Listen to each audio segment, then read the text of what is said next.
Muy bien, muy buenas noches. Hoy nuestra última tutoría, gestión de la cadena de suministros. Debo agradecer a los que nos acompañan, como siempre, al compañero Denis Cruz, gracias por estar por acá, y a los que nos ven y han hecho unas que otras inquietudes, pues estamos para servirles. Hoy es una tutoría relativamente sencilla, pero muy importante. Eh, Vamos a pasar acá la lámina. Ahí están los temas y vamos a entrar en materia, como dicen. Vamos a hablar sobre lo que es el estado de resultados. A ver, cuando uno se pone a pensar en la gestión de la cadena de suministros, este es uno de los principales eh, análisis que ustedes deben de saber manejar, inferir, aportar, pero sobre todo entender y proponer soluciones.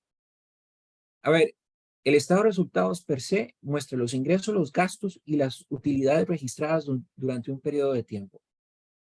En otras palabras, mide la rentabilidad de los productos y servicios que la empresa ofrece.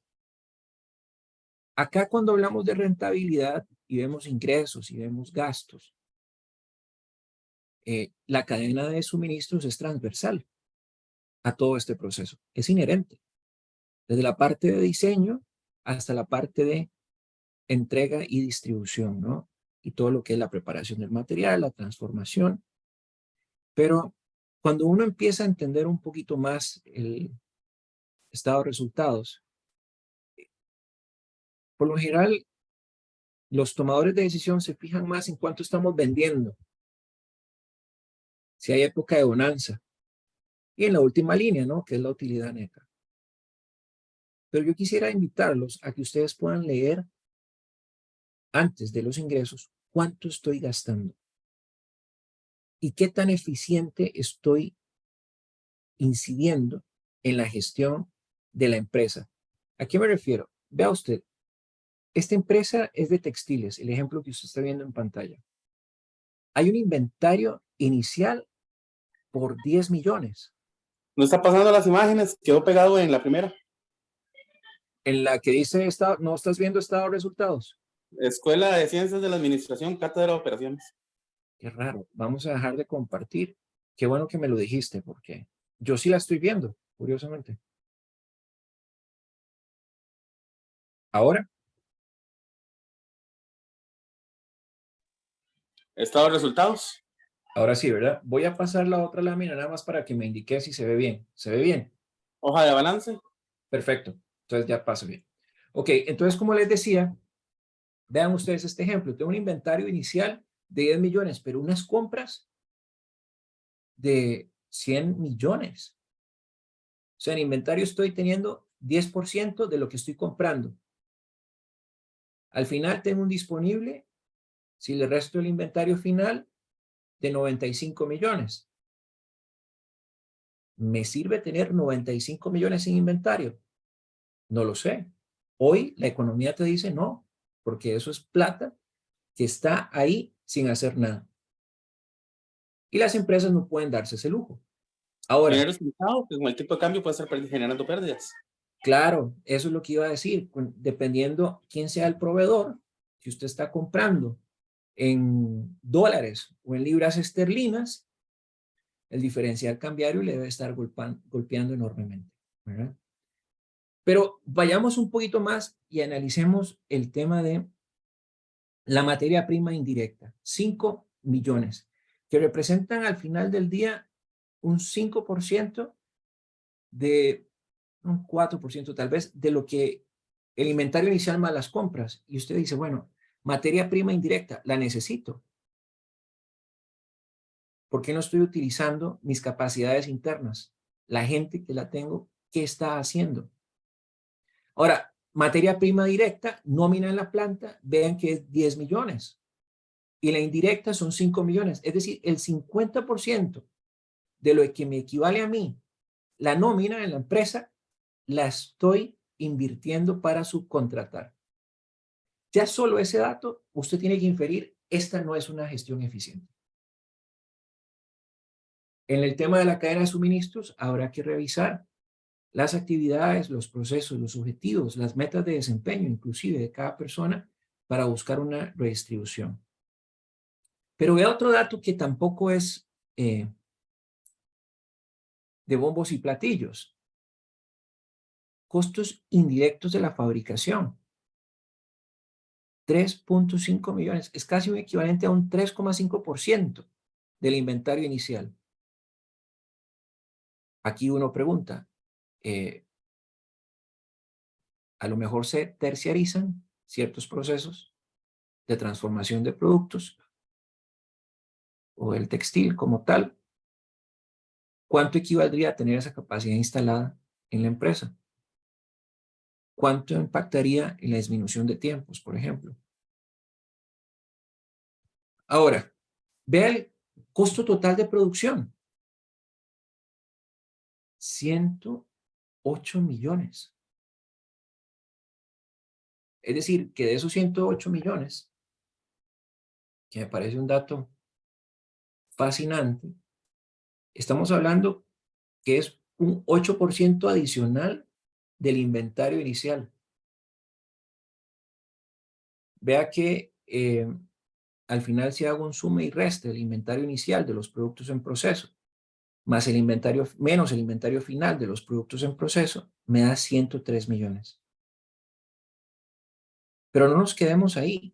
Inventario inicial de productos terminados, tengo que sumarle 5 millones. Significa que cuando tenía de ese inventario inicial de productos terminados y lo hago equivalente o lo correlaciono con el inventario final de productos en proceso, significa que no tenía del todo la capacidad instalada a plena en ese momento, durante ese periodo de medición. ¿Eso es un buen indicador?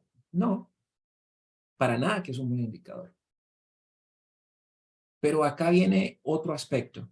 Inventario final de los productos terminados le tengo que restar 18 millones. Costo total de producción y ventas de productos terminados, 90 millones. Yo quiero detenerme acá. Ese 90 millones me dice que esta gestión no es eficiente. ¿Por qué? Por varios motivos. Primero, si lo correlaciono con las compras, prácticamente ese costo total me equivale al 90% de lo que yo compro en materia prima. Es altísimo. Es muy alto. Tienes que quitar el audio. Ahí vi que estabas queriendo decir algo.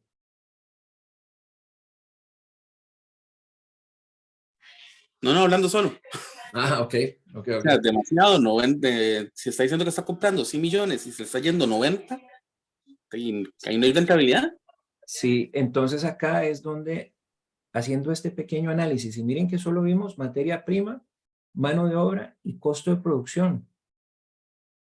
Probablemente ahí si le hubiéramos agregado otros tipos de costos, esto se hubiera puesto más interesante. Pero acá el tema es que para los tomadores de decisión enfocados a la cadena de suministros, entender cómo fluyen los costos y su impacto y sus correlaciones, como el ejercicio que acabamos de hacer, es importante, porque no solamente es fijarse en la última línea, en cómo queda el traje después de que un sastre lo elabora. No. A lo interno de la organización, el comportamiento de los costos y gastos, bueno, específicamente de los gastos, en el estado de resultados, si usted hace este ejercicio, puede tener muchísima información. ¿Qué es lo que pasa? Que por lo general este no se hace. Y al no hacerse, se orientan mal las decisiones. Yo esperaría que para los entregables A y B usted pueda considerar este análisis que acabo de realizar y pueda influir en información y conocimiento para encauzar mejor su trabajo. Bueno, continuamos. La hoja de balance, conocido también como el balance general. El balance general, lo que usted ve son los activos, los pasivos y el capital en un determinado momento. Cuando uno habla sobre activos, representa todo aquello de lo que posee una empresa. Y hay dos temporalidades. Activo circulante, es decir, los que se convierten fácilmente en efectivo. Hay activos de más de un año, conocidos como de largo plazo. Y ahí uno pudiera inferir que su vida útil no es tan cortoplacista. Pero también tenemos lo que son los pasivos. Y son todas aquellas obligaciones financieras que una empresa adeuda a otro actor, comúnmente conocido como acreedores. El pasivo circulante son las deudas que pueden pagarse en menos de un año y el pasivo a largo plazo son las deudas a pagar en un periodo prolongado. Acá es donde usted tiene que tener mucho cuidado en cómo se están registrando esas cuentas. ¿Por qué? Porque esto va a afectar su flujo de caja. Inclusive cómo usted va a poder disponer de una mejor forma el capital de la empresa, conocido también como capital. Ahora, viene la gran pregunta. ¿Qué tan recomendable es tener inventarios o almacenes propios o terciarizados? Depende. Si su negocio tiene una alta volatilidad en cuanto a demanda se refiere y tiene usted el mercado cautivo o la mayor participación de mercado, ahí sí hay una gran oportunidad de que usted pueda tener bastante inventario, teniendo presente de que va a tener una alta rotación, valga la redundancia. Pero si su producto no es competitivo en el mercado, se ha quedado en el tiempo pensando si lo innova o no lo innova, o le mejora o lo caracteriza de alguna u otra forma, o inclusive se pone a pensar si le responde a una necesidad del cliente o quien lo consume, si no hace ese ejercicio, esa pregunta, simple y sencillamente su empresa está conducida a el sueño de los justos, es decir, a cerrarse. Y eso es algo que hay que evitar. Estos análisis hay que tomarlos en serio. Un, una persona experta en cadena de suministros, acá tiene mucho que decir. Desde el momento de comprar, desde el momento de almacenar, la forma de pagarle a los proveedores, la forma de generar financiamiento y deuda, y todas esas obligaciones financieras bajo los vehículos existentes, ¿cómo se van a manejar en el tiempo? Ahora, ¿eso es solamente una actividad del gerente financiero o de la parte contable? No. Pero muchas veces se delegan ellos y que nos presenten los indicadores financieros o las razones financieras. Pero si no entendemos cómo podemos contribuir a que esos indicadores disminuyan en cuanto a efectos negativos se refiere, no es una única gestión de un gerente financiero. Les voy a contar una anécdota. En una empresa había un caso en donde había demasiado inventario y los gerentes de negocio no hacían nada al respecto y seguían comprando y comprando. Parece ilusorio, pero es una realidad que sucede en muchas empresas, donde por tener estados positivos se piensa que ese estado positivo siempre va a mantenerse en el tiempo.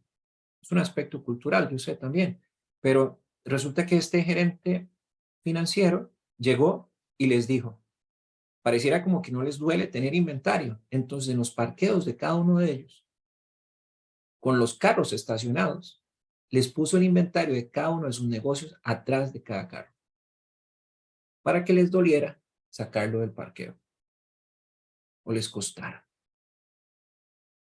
Después de haberse quejado los gerentes y demás, cambió su mentalidad sobre la importancia de manejar inventario.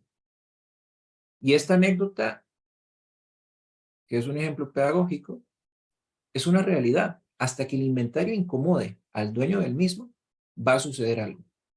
Vea que el ser humano es propenso a guardar chunches. guardamos ropa que no usamos, guardamos cosas que no usamos. Y ya eso es un tema propio de tener. Acá podríamos hablar desde un punto de vista cognitivo, de las neurociencias o psicológico, pero de eso no se trata este momento que estoy compartiendo con ustedes. Pero sí es claro que en las empresas el más tener no es sinónimo de poder, que también de alguna forma u otra había un mito donde las personas que tuvieran una mayor oficina eran los que más poder tenían. No sé si ustedes en algún momento lo escucharon. Yo sí lo escuché varias veces. Se veían películas. Sí, también, efectivamente. Y de hecho en algunos momentos todavía siguen viéndose, ¿verdad? Acá el gran punto es, eso perfecto cuando la empresa tiene gran capacidad de caudal, alta participación de mercado. Pero si usted está llevando esta asignatura y puede motivar a una discusión sana, póngase a preguntar en las condiciones actuales económicas si esta gestión de tener y de tener más activos, los pasivos bien se van pagando conforme el dinero va ingresando a la empresa, pero las necesidades de las personas cambian y cambian de la noche a la mañana. Pero no solamente ello, sino las prioridades. Las prioridades cambian. Por ende, la empresa tiene que tener la capacidad de enfocar mejor sus recursos y capacidades según corresponda.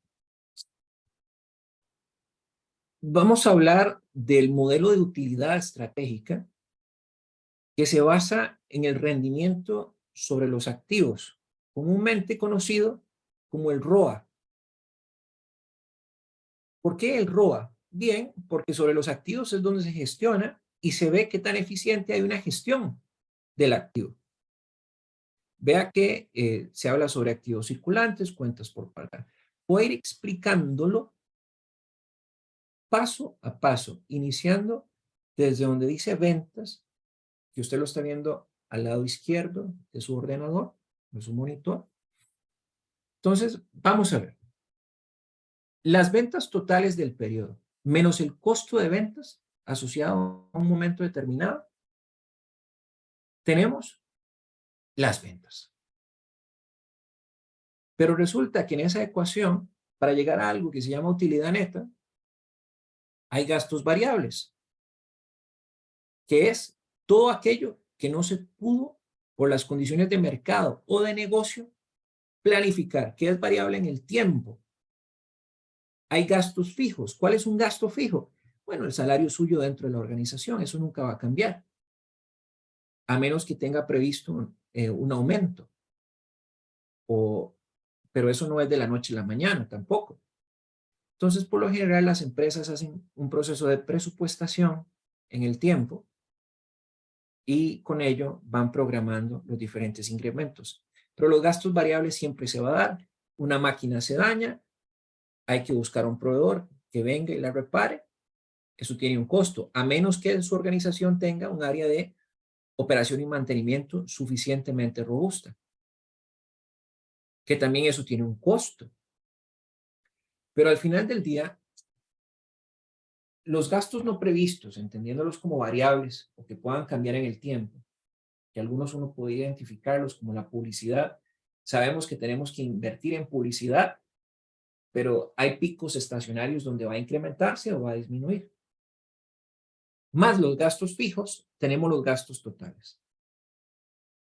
Entonces, el costo de las ventas menos el costo de ventas, tengo las ventas.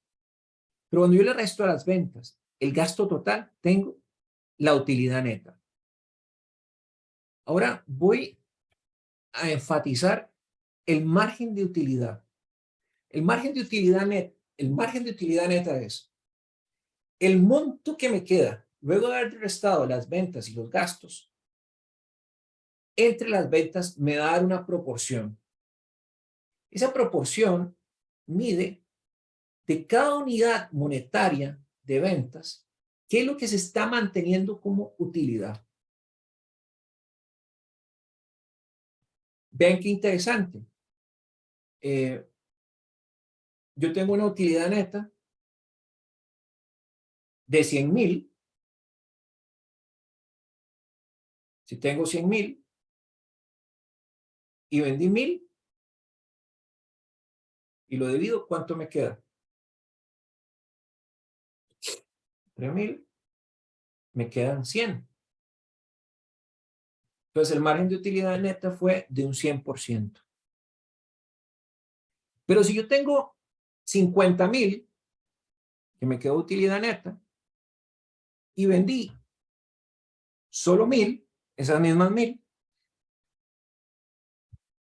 mi margen de utilidad fue 50%.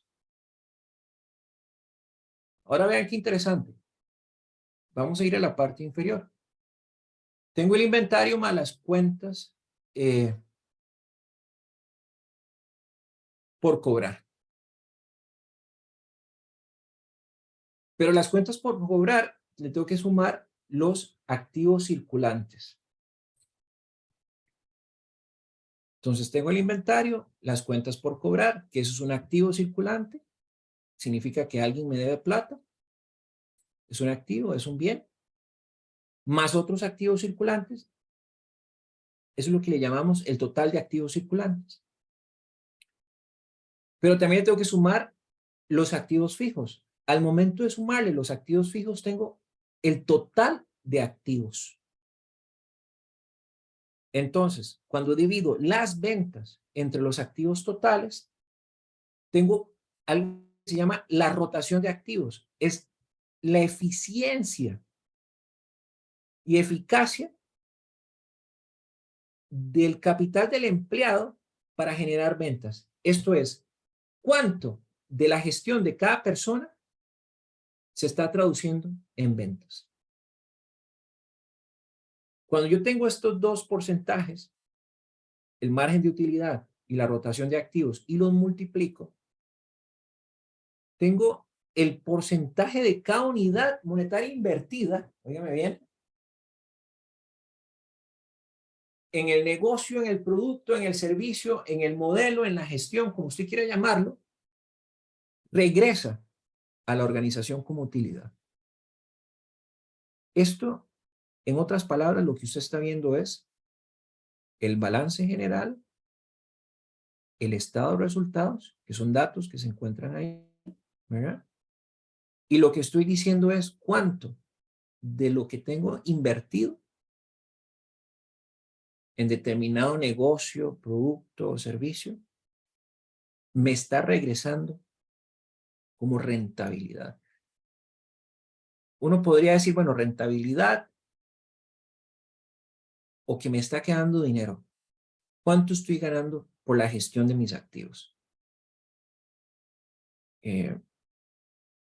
A ver, ese es mi rendimiento sobre los activos. Si usted ve, mide mucho la parte operativa y táctica de una organización. Ahora, acá no estoy hablando del ROI, Return Over Investment, el retorno sobre la inversión, que ahí sí tengo ya la parte de los ingresos. Acá estoy hablando sobre los activos, netamente, sobre lo que la cadena de suministros influye. Y eso es algo que yo esperaría que en los trabajos se pueda ver completamente desagregado y haya análisis robustos alrededor del tema. Ahora, siempre se ha tenido el mito de las estructuras organizacionales. Cuando hablamos de una estructura organizacional, tenemos que tener claridad que mucho de ello tiene que haber antes una clara asignación de roles en el trabajo y las diferentes tareas interrelacionadas. Pero cuando digo diferentes tareas interrelacionadas, ¿qué significa esto? A ver, ¿qué sucede? Tenemos estructuras logísticas fragmentadas. Y esto es que la parte de diseño, que la parte de planificación, que la parte de pedidos, que la parte de compras, la gestión de los inventarios, está todo en departamentos que ni se hablan, que son islas pensantes, tienen poco contacto, se basan simple y sencillamente en informes, más no en reuniones de coordinación. Y aquí puse un ejemplo que me permitiera ilustrar esta conversación. Una empresa puede asignar un transporte saliente, perfecto, pero también los pronósticos de la demanda, la administración de los almacenes y los diferentes proveedores se tienen segregados en toda la organización. ¿Cómo puede haber una planificación de la ruta o una optimización del transporte?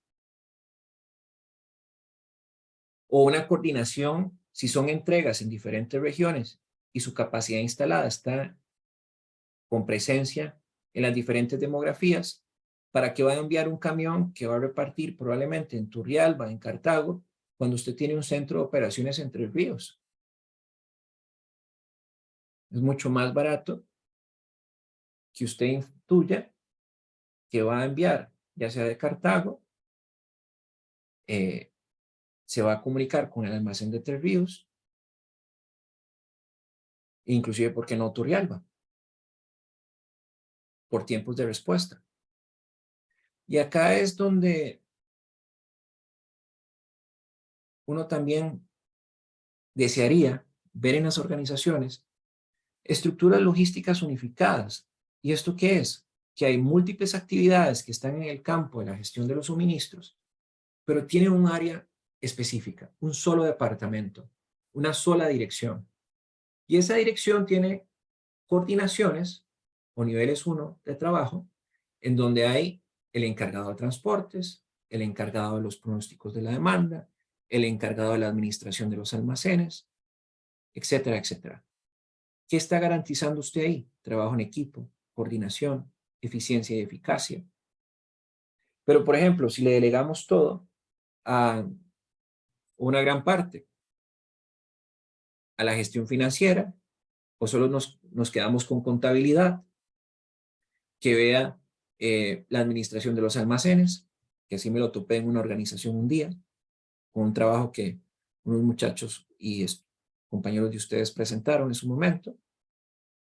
Ahí hay grandes aportaciones que ustedes pueden hacer. No necesariamente lo que la empresa está planteando en el hoy sea lo que es funcional.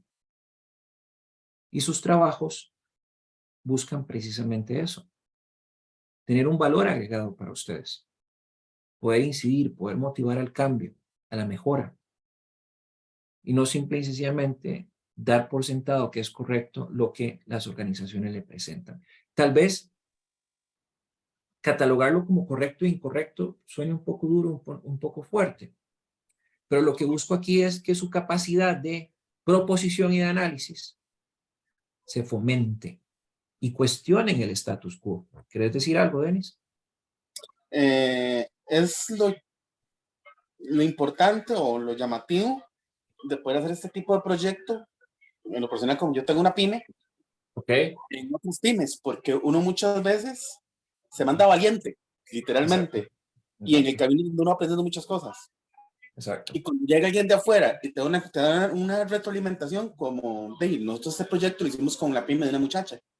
Y cuando pusimos a la muchacha que queríamos hacer un desarrollo, ella estaba contentísima porque ella dice, hay muchas cosas que yo no conozco y quiero aprovechar todo lo que ustedes me puedan aconsejar. De hecho, ella quería hasta que le diéramos recomendaciones de cómo poder aumentar el salario de los empleados. Realmente sí, ya se nos salió un poco el control del objetivo de esto, pero me refiero a eso.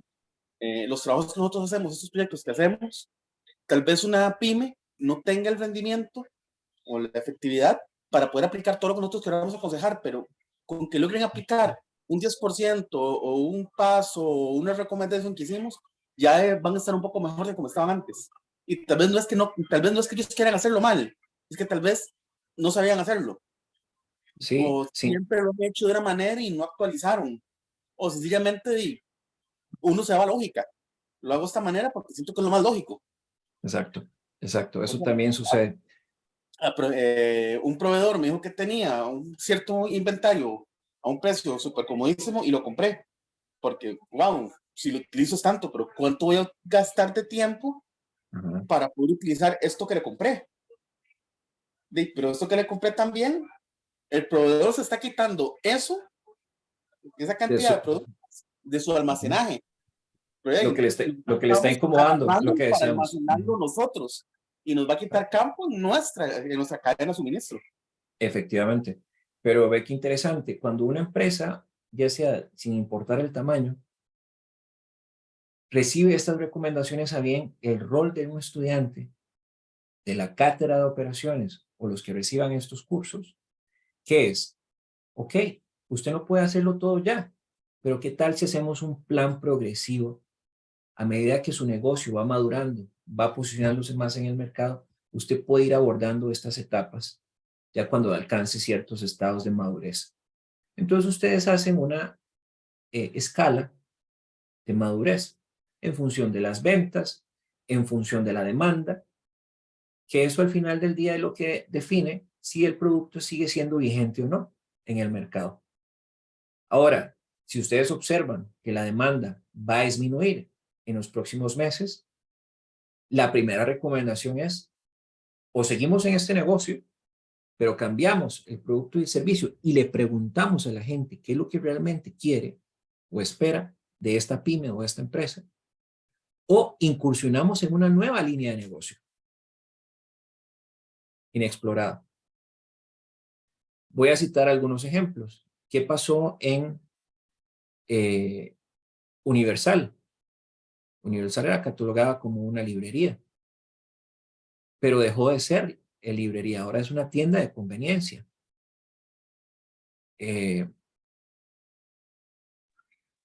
Más o menos lo que pasó con las Mulmani y la Exacto, evolución de Musi. exacto. Entonces, Compañero que fue la pasada que tocó el tema. entonces quiero decir que las empresas que no se transformen o quieran liderar el futuro, eso es algo que hemos venido diciendo por mucho tiempo y por muchos años, liderar el futuro. Liderar el futuro no es simple y sencillamente ver cuál es ese producto, ese servicio estrella que van a necesitar. También liderar el futuro de la organización. Y es en la cadena de suministros donde hay una alta probabilidad de que si no se da el cambio, la empresa no vaya a sobrevivir por el largo tiempo esperado, ¿no? Entonces esos son temas que hay que ir visualizando. Ahora vamos a hablar un poco sobre lo que es el diseño organizacional para la logística. Cuando uno habla sobre estructuras organizacionales propiamente, uno tiene que tener claro la estrategia de la empresa. La estrategia es la que viste la organización. Cuando usted se viste, usted ya sabe de qué color va a ser su camisa, su pantalón, su blusa, etcétera, ¿no? Y así son las formas organizacionales. Tenemos formas organizacionales que son las tradicionales, las jerárquicas, donde hay una jefatura, un tramo de control debidamente definido. Es decir, hay un área que le responde a otra, ya sea de manera horizontal o vertical. Pero también a mí me gustan más las matriciales. Las matriciales porque son para equipos y temas muy puntuales. Ustedes tienen que enfocarse en estos objetivos y estos resultados clave que la empresa necesita. Y esta es una práctica que hoy sigue siendo muy dominada, los equipos matriciales, porque a empresas más grandes la información tiende a diluirse y es más costosa. Y la comunicación es lo que le llamamos los teléfonos chochos, ¿verdad? Entonces, en la medida que usted pueda tener una organización matricial que responda a un objetivo y 2 o 3 resultados clave, usted va a poder tener decisiones más certeras y más enfocadas. Claro está, hay que empoderar a este equipo de trabajo, ¿verdad? Ahora, una de las cosas que hemos visto que es importante profundizar y poner el dedo en el renglón son los diseños organizacionales en red. ¿Qué es? Que si usted tiene un proceso, ¿verdad? Y tiene una jerarquía a la cual usted tiene que responder se dividen en tareas. El ejemplo anterior, en vez de que sean equipos matriciales, ahora van a ser equipos jerárquicos, pero van a responder a objetivos y resultados clave. Cuando una área o un departamento o una dirección o una gerencia tienen objetivos y resultados clave y así sucesivamente, de arriba hacia abajo, en todos los niveles de la organización, se espera que el logro se responda con un sí o con un no. Y no quedan espacios para la subjetividad, para la interpretación, porque hay algunos que son muy ágiles para la interpretación creativa, le llamo yo, que es que si tenían que obtener un resultado clave, dicen, no, pero es que tuvimos ese resultado clave, tuvimos una mejora en la producción. Sí, claro, tuvieron una mejora en la producción porque elevaron los costos. Entonces producieron más. Pero es que el indicador decía, y el resultado era mejora en la producción, sí, lo lograron. Pero también el objetivo era producir más con menos. Entonces no lo lograste. Y esos son el tipo de discusiones que tienen que darse a lo interno. ¿Qué va a suceder cuando una organización define objetivos y resultados clave? Bueno, va a haber una alta probabilidad de productividad, de concientización enfocada hacia el cliente, a responder a las demandas que éste necesita, pero también va a haber flexibilidad y empoderamiento. Esos dos elementos combinados, si los ponemos en un sartén, va a dar algo que yo le llamo la relevancia. La gestión se va a volver relevante. Cuando usted hace una tarea donde usted se siente parte de y está generando valor, o un colaborador o una colaboradora genera valor, su sentido de pertenencia hacia la organización es tal que sale y se topa a alguien y le habla de su empresa y va causando un efecto de contagio positivo. Pero cuando no hay esta incidencia, donde todas las voces son escuchadas, donde todas las computadoras, todas las manos tienen un horizonte y recaen en un solo lugar que se llama generación de valor, eh, uno podría hablar que ya sea si esta es frágil o antifrágil. Una organización frágil es que el resiliente aprende a poder soportar los golpes que el mercado o el entorno le presente. Pero una organización que se vuelve antifrágil, si se cae, se levanta, pero aprendió de por qué se cayó.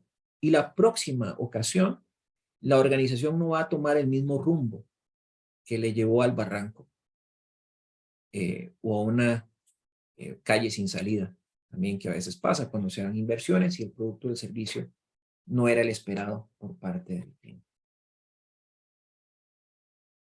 Hay aspectos administrativos en la logística.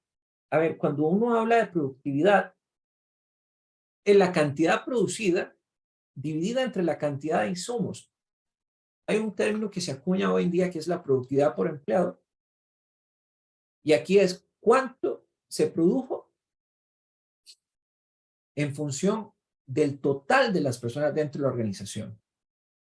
Eso es un indicador que a mí me gusta motivar a que se lleve, porque ahí se ve el trabajo desde la persona que limpia la organización hasta el gerente general. La productividad per cápita o dentro de una organización no es lo usual plantearlo.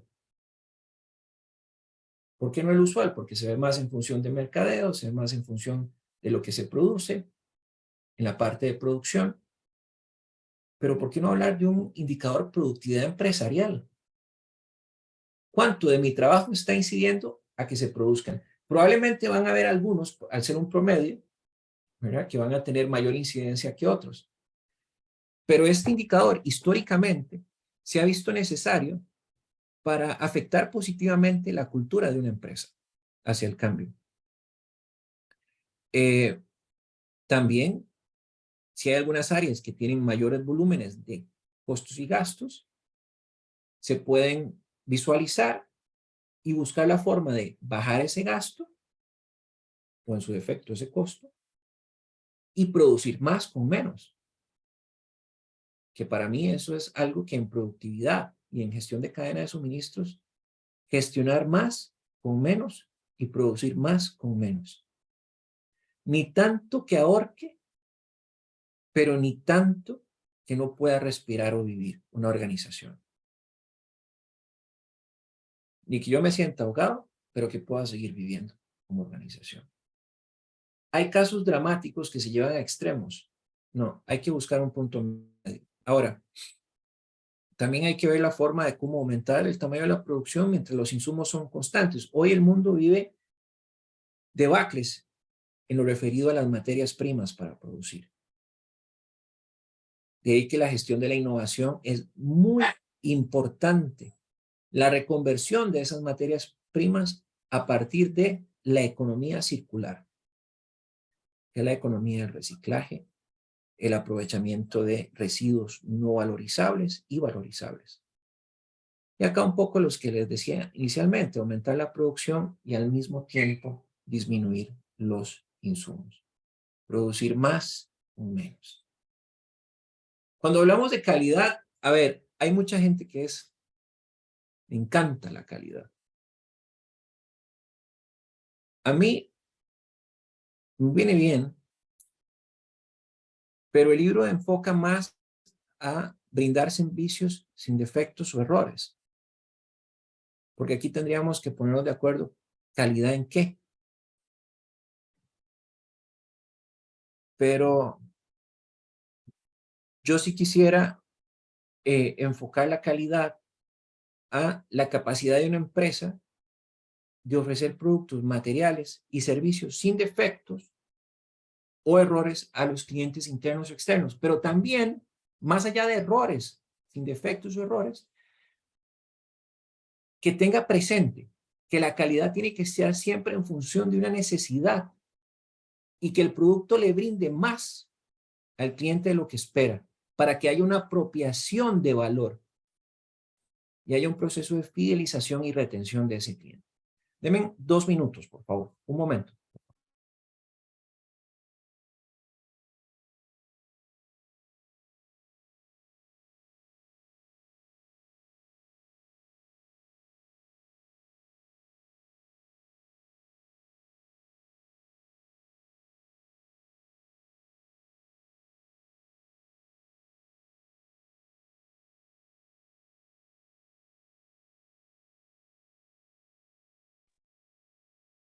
Ya regresé, lo lamento. Como les decía, entonces, calidad en función, sí, calidad en qué. Pero cuando no tengo claro calidad en qué, que sea para satisfacer más allá de lo que el cliente espera. A ver, luego hablamos de la complejidad. Y cuando vemos la complejidad en red es cuando hay diferentes nodos y esta va creciendo por cómo va fluyendo la información en los sistemas logísticos. Cuando hablamos de la complejidad de los procesos, bueno, cuando los procesos están completamente desordenados. Y cuando hablamos de la complejidad en el rango, es cuando hay un creciente número de productos, óigame bien, que la mayoría de clientes deben manejar para diferenciarse. ¿Diferenciarse en qué? Y si hay demasiados productos, yo lo que quiero sugerirle, porque lo hemos visto también, es que hayan líderes de producto. Y ese líder de producto haga la función de un gerente de producto. Tenga el empoderamiento para conformar equipos de trabajo que respondan a objetivos, a resultados puntuales y que se encarguen de prototipar y generar novedad y usabilidad. Cuando hablamos del riesgo,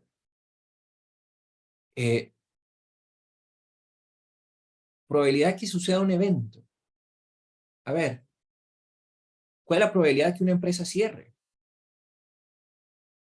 De que pueda generar alianzas estratégicas, fusiones, adquisiciones para sobrevivir. Entonces, acá la gestión de riesgos en la cadena de suministros es vital. Muchos de los riesgos que a veces uno presupone que nunca van a suceder son los que terminan materializándose. Y ahí es donde yo esperaría que usted se grabe en su lóbulo frontal, que es el lugar donde sucede la creatividad y la magia del ser humano, pueda tener noción siempre. El riesgo que no se ve es el que al final del día se materializa. Entonces hay que suponerlo, hay que imaginarlo. Y cuando hablamos de sustentabilidad, se refiere al triple resultado, ¿no? Que hay un resultado social, ambiental y económico, y donde hay una conjugación de los tres. Algunas empresas solo piensan en el tema económico, otros en el impacto ambiental, pero yo quisiera que usted pueda inferir y proponer de manera constructiva que tengamos resultados dentro de su organización en términos sociales, ambientales y económicos. Bien, vamos a continuar. Perfecto. Ahora hablaremos de la importancia estratégica de la ubicación de las instalaciones. Mire, parece mentira, pero este es un tema que hoy ya prácticamente las empresas ni siquiera van a tener tiendas físicas. Si estamos hablando de ventas al detalle, como ropa y efectivamente algunas cosas, vemos que en Europa ya hay experiencias inmersivas donde hay una cámara al frente del local, le toma a usted un escáner y en función de los inventarios que la empresa disponga, usted va a ver diferentes combinaciones de ropa, de zapatos, de medias, y simple y sencillamente va escogiendo, como en la computadora, va pasando como en su celular o en su aplicación táctil, y escoge este sí, este no, este me gusta, este no. Bueno, entonces ya pareciera ser que el fin de las tiendas se acerca. Hay algunos que pensamos que no del todo, pero es muy posible en los próximos años. Y esto se está dando a través del tema de inteligencia artificial. Recientemente, no sé si usted logró ver, 1,000 personas, entre ellos algunos destacados, que han impactado a empresarios y otros con su visión y demás, de que los desarrollos en inteligencia artificial deben detenerse. Y aquí yo pregunto, ¿cuándo la innovación tiene que detenerse? Que tal vez el enfoque sea el que haya que ir mejorando o encauzando de una manera correcta. Cito casos. Y esto que ustedes lo van a hacer, las universidades ya están tomando las previsiones del caso. Ya hay aplicaciones de inteligencia artificial donde hacen presentaciones, trabajos. ¿Sí? Pero nosotros, a partir de las herramientas que tenemos y de nuestra experiencia, podemos intuir si el trabajo es cierto o no. ¿Cuál es la mayor preocupación? No es la preocupación de la tecnología. Es que el ser humano puede llegar a dejar de pensar. Y seremos completamente manipulados y dominados por lo que una tecnología nos dice. Pero ¿es tan certera ese punto de vista tecnológico? Skynet, decís vos. Pues va a suceder, va a suceder. Yo quisiera equivocarme, pero los que hemos estado estudiando mucho el tema y hemos visto la evolución, por eso, la innovación no tiene que detenerse, tiene que detenerse el enfoque o replantearse el enfoque. El ser humano por sí mismo se está compitiendo con una máquina que piensa a mayor velocidad que él o ella. Pero acá esto es bueno o malo, depende para qué se esté usando esa información, depende si lo que queremos es que vivir inmersos en un mundo donde ya no tengamos que tomar nuestras propias decisiones o perdamos nuestra identidad y otros la tomen. Y así sucesivamente. También cuando hablamos sobre la importancia estratégica de las instalaciones, hay un tema de expectativa de servicio al cliente, por mayor proximidad, cercanía, etcétera. Pero resulta ser que la inteligencia artificial ahora está prácticamente erradicando todos los puestos de servicio al cliente. Porque todos usamos un dispositivo inteligente, una tableta, donde ahora nos metemos en un chatbot o un asistente virtual y nos responde y nos da la información que queremos. Entonces, sí, esto es importante tenerlo en consideración. La ubicación del cliente, las expectativas y las consideraciones. Pero ¿cuál es el negocio? ¿Cuáles son los valores y los principios que van a regir su negocio, por los cuales usted considera que se va a mantener vigente? Tanto usted como profesional como su empresa, ¿no? Y acá es donde yo quiero hacer, a partir de esta reflexión y motivación, que ustedes puedan tener esa mirada crítica ante los desarrollos tecnológicos y a medida que puedan ir avanzando en el tiempo, encauzarla de manera correcta. Bien. Hay algunos factores que influyen en la ubicación de las instalaciones, los recursos naturales, suministro del agua, por ejemplo, es vital, la población, las condiciones demográficas, socioeconómicas, la mano de obra, capacitada, no capacitada, calificada, poco técnica, los niveles técnicos que existan, o bajos grados de madurez técnica, los impuestos y los incentivos que le vayan a dar a la empresa. ¿Quieres decir algo? ¿Qué tan eficientes sean? ¿Perdona? Las municipalidades, ¿qué tan eficientes sean? Claro. Hay municipalidades que son muy buenas, muy rápidas para gestionar permisos. Hay otras que usted va a gestionar un permiso y ni siquiera saben qué es lo que se está pidiendo. Así es. Pero más allá de eso, lo que más se preocupa es si la municipalidad más bien es una barrera de entrada para el desarrollo económico. Porque están más ocupadas en la calle, la acera, pero no en generar economía. Que al final del día yo creo en el intercambio de bienes y servicios. Creo en un Estado que tiene que ser facilitador, tiene que ser un socio estratégico, no un defensa al desarrollo. El transporte es algo que ya ahora vemos con vehículos que utilizan energía renovable o vehículos eléctricos, que ya vemos también.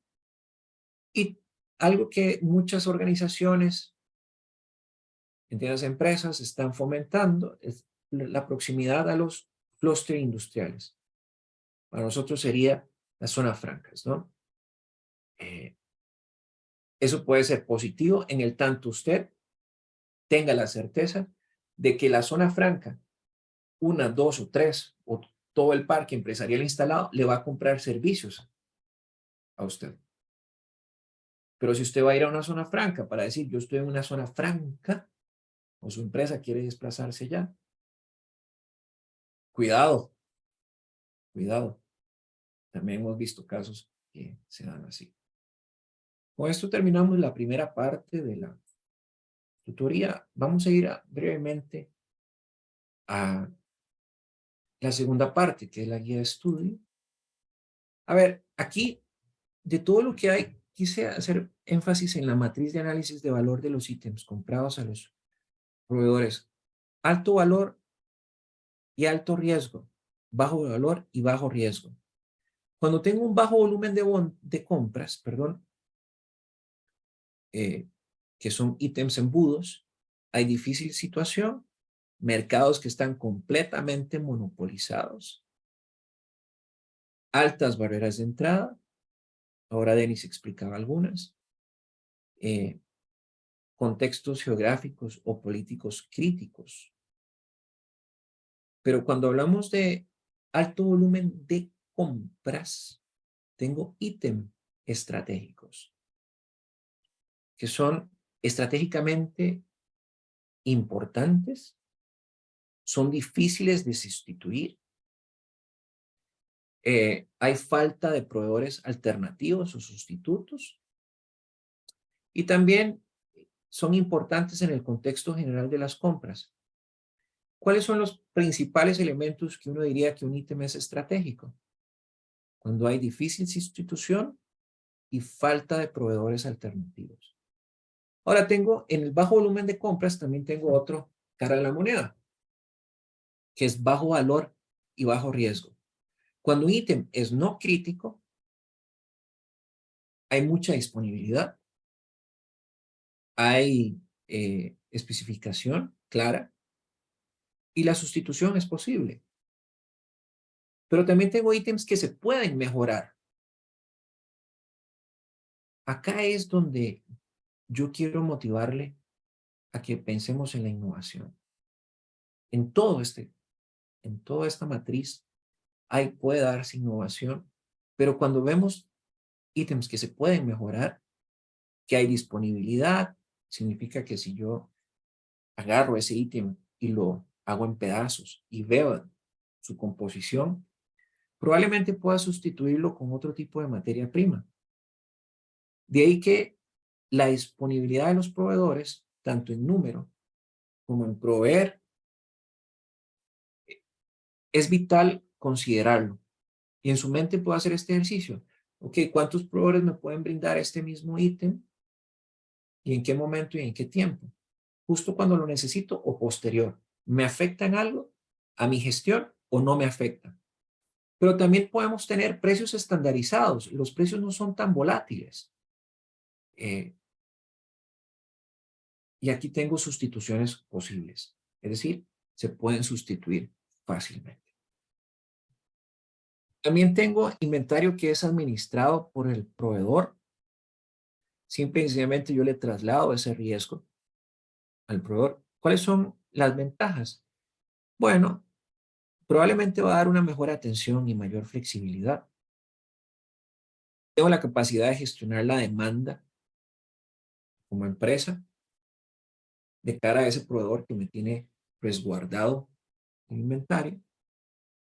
Y me permite al proveedor también desde esa acera tener un mayor conocimiento del mercado, porque en función que me estén comprando determinados productos, sé que esos son los que siempre tengo que tener. Para el cliente, costos se vienen abajo.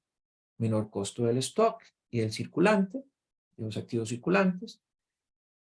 Mejor atención, simplificación de la gestión del stock y las compras, es decir, eficiencia y eficacia. Ahora, ahí tengo desventajas. Para el proveedor, le traslado el costo. Yo como empresa se lo traslado a ese proveedor para que me lo almacene. Perfecto. Pero no solamente eso, sino los costos de la gestión del sistema informático, la tecnología, que prácticamente tienen que estar debidamente interconectados con las empresas a las cuales yo les suplo, o en su defecto, ya sea hoy con aplicaciones móviles también, y ya hay esa posibilidad a partir de la inteligencia artificial, ¿no? Como cliente, en la acera de cliente, hay una dependencia sobre el proveedor. Y eso puede ser peligroso porque si el proveedor en el tiempo decide irse con mi competencia o desaparecer del mercado, como cliente tengo que tener un plan A y un plan B. Pero algo que acá también, ¿hasta cuánto es el apetito de riesgo de su empresa de perder el control del abastecimiento? El control del abastecimiento. Porque ese va a estar en función a la capacidad instalada que tenga el proveedor, no el suyo. Principales beneficios de la reposición en cuanto al pronóstico y la planificación. A ver, en los procesos de la cadena de suministro, tengo la gestión de servicio al cliente. ¿Cuáles son los beneficios? Bueno, aumenta el nivel de servicio. La gestión de la demanda, ciclos de atención con pedidos más previsibles, hay una mayor actualización, hay agilidad y hay un nivel de precisión. Y eso es importante, el flujo de información es constante, no hay interrupciones. Pero también tengo intercambio con un formato debidamente homogenizado para que todos puedan entenderlo y tomar las decisiones según corresponda. La atención de los pedidos, hay cargas y envíos de menor tamaño. También se puede disminuir la frecuencia y alguna rotura del stock y los excesos, pero también tengo la reducción de los costos, que eso es importante. Y de igual forma, en la gestión del flujo de manufactura, se retrasa la configuración final del producto, eh, facilitando puesta en marcha como lo que es ensamblaje cuando se tiene una orden, no ensamblar por ensamblar o líneas continuas de producción, sino cuando ya hay órdenes establecidas. Tengo también lo que es la gestión de la relación con los proveedores, que esto es vital, lo decía anteriormente, con el ejemplo de qué pasa si el proveedor es el que me almacena el inventario. Cuidado nada más con tener un único proveedor y tener plan A, plan B y plan C. Una jerga sencilla, se los expongo. El desarrollo de productos y la comercialización, tengo una mejor coordinación para la corrida de pruebas y también para el lanzamiento de nuevos productos. La gestión de los retornos acá no aplica. Es algo que uno pudiera pensar que tiene que mejorarse en el tiempo. La implicación temprana de los proveedores, Early Supplier Involvement. Tengo las opciones de elección, que estas prácticamente lo que nos dicen es cuánto va a haber de integración vertical. También la reducción de los riesgos de nuevas inversiones, búsqueda de las mejores prácticas y la relación con base a los proveedores. Hay reglas sociales e industriales. Acá es como es la cultura nacional, el sistema legal y financiero que rige y esas características que tiene el sector, que también son importantes, cómo se da la negociación, cómo es la forma de comunicarse, de relacionarse. Ahora se habla mucho sobre habilidades globales para el futuro, en esta nueva era digital. Hay códigos de conducta, de comportamiento, que tienen que tenerse claro entre las partes y sobre todo entre quienes van a interactuar, tanto con proveedores como clientes. El ambiente externo, mucho de lo que habla sobre la competencia, el tiempo, la tecnología y la capacidad de los proveedores para atender las demandas o las debidas fluctuaciones del mercado. Vean, en lo personal, tengo que decir gracias. Gracias porque han sido unas tutorías que he querido brindarles un poco más allá en las primeras 3. En esta, ya que estamos terminando, quise ser más factual, más puntual, pero eso no demerita que si usted tiene alguna inquietud, por favor, pueda comunicarse con mi persona. Deseo instarle a que aproveche, por favor, la elaboración de trabajos en cada una de sus asignaturas. Haga lo mejor posible. Esta es su mejor carta de presentación al momento de ir a buscar trabajo. Le van a preguntar, ¿cuál ha sido su experiencia? Bueno, mi experiencia ha sido la parte académica. Hemos aprendido en proyectos propiamente, donde tenemos que implementar los conocimientos adquiridos y estos han sido los resultados. Eso puede ser en el tiempo una gran puerta de entrada. Entonces no escatime poder, por favor, utilizarla. Y bueno, y a Denis que estuvo conmigo hoy, gracias por acompañarme y sus participaciones muy atinadas. No sé si querés decir algo. Bueno, de mi parte, sumamente agradecido por las tutorías y las veces que lo he consultado por la plataforma, ha contestado rápido y al punto. Entonces, para los compañeros, el profe sí contesta y contesta rápido, entonces no le deja uno bateado. Y para las tareas y este tipo de proyectos, algo que uno agradece mucho. No, con mucho gusto. Para eso estamos. Placer. Y espero animarlos a que sigan estudiando. No se queden con esta carrera. O si quieren seguir profundizando más en el conocimiento, vayan por la maestría, vayan por un doctorado. El mundo que les espera profesionalmente, ya sea si usted es emprendedor o es alguien que quiere incursionar en el mercado laboral, la velocidad del conocimiento hoy está caminando más allá de lo esperado. Entre más usted pueda entender sobre tecnologías habilitadoras, comúnmente emergentes, inteligencia artificial, Internet de las cosas, blockchain, realidad virtual aumentada, ciencia de datos, etcétera, etcétera, etcétera. Robótica, ahora la tecnología cuántica. Todo eso es hoy. Entonces, que una máquina no sea quien le robe los sueños para poder trascender. Y muchas gracias y estoy a la orden. Nos vemos. Hasta pronto. Luego.